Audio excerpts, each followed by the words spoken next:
Yes, hello, Benjamin Lee is my name. We're here on our farm at Plateau Road at Reporoa, situated on the Kaingaroa Plateau. This farm is, I'm a second generation family farmer here along with my wife, and we moved here in 1963, so my father and mother were avid tree planters, and property was taken over from the Lands and Survey Department.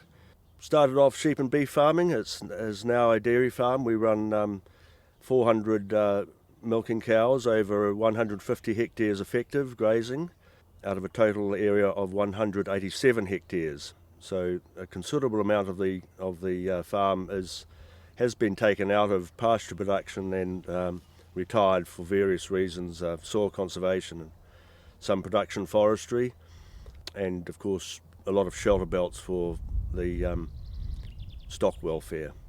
Farm has been a dairy farm since the 91-92 season, so we're in our 21st season now of dairy farming. Okay, so here we've got out of our sort of 37-40 hectare area planted in trees is a steep gully area, incised gully we call it, and here I've got some lusitanica or Mexican cypress, Cypress lusitanica.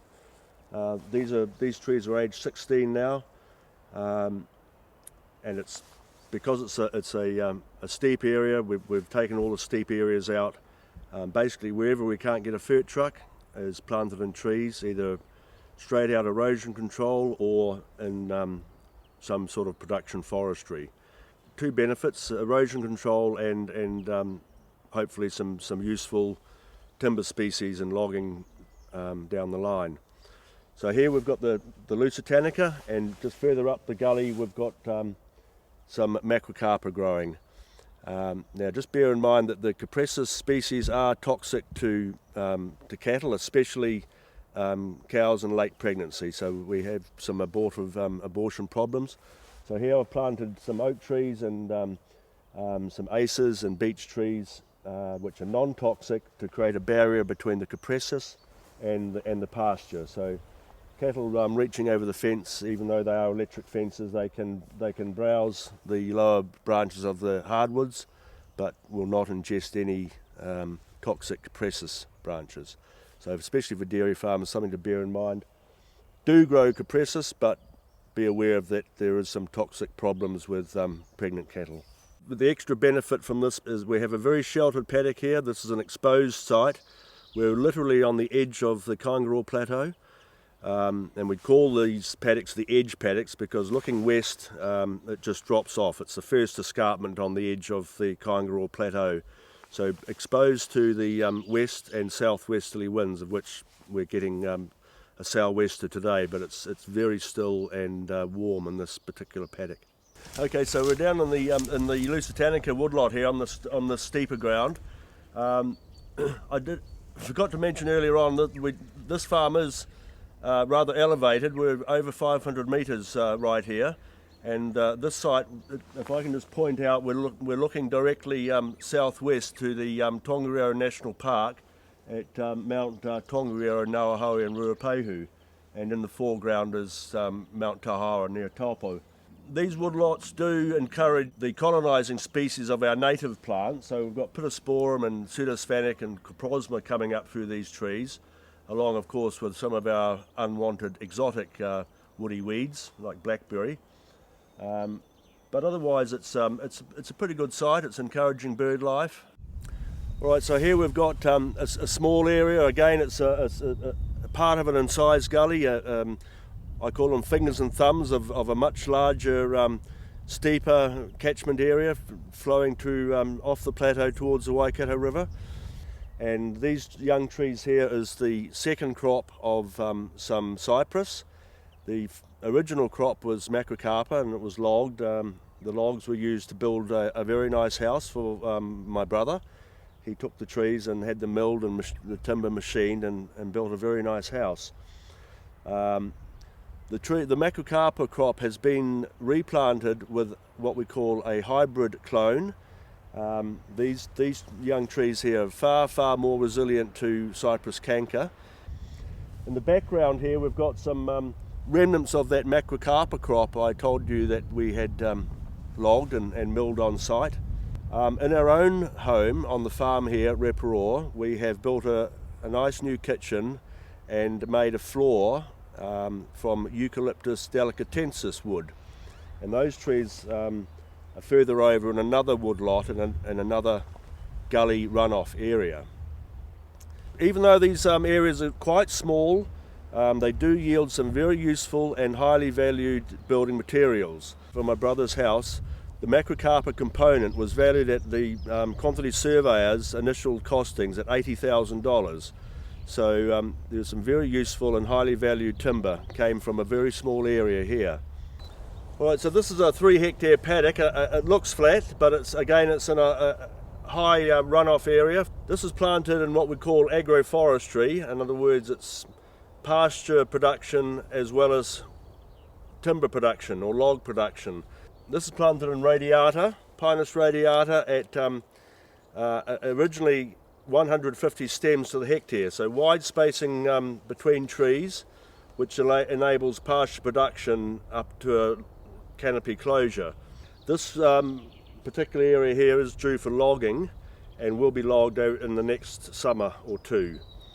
Under the emission trading scheme, the ETS, we have been granted an exemption for this particular woodlot. In other words, it can be logged and the land can be returned to pasture with no financial penalty.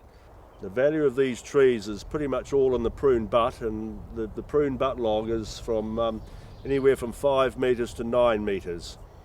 And I can vouch for the 9 metres because I've done it myself. Not for the faint-hearted, I can tell you. Yeah, one point that is raised often is when taking land out and planting trees, are we inhibiting pasture production or are we improving pasture production and or animal health? Well, I tend to think that yes, we are growing more grass because we're sheltering areas from cold, dry winds, just as we're getting today. Even though it's springtime, it's October, they can be quite damaging and are quite damaging, these southwest dry, cold winds.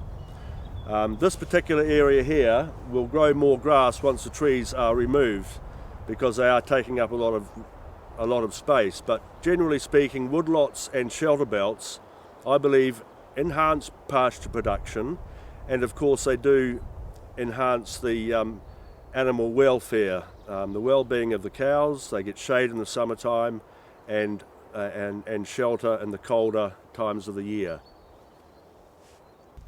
Okay, well, at this side here, just to have a look at the benefits of shelter.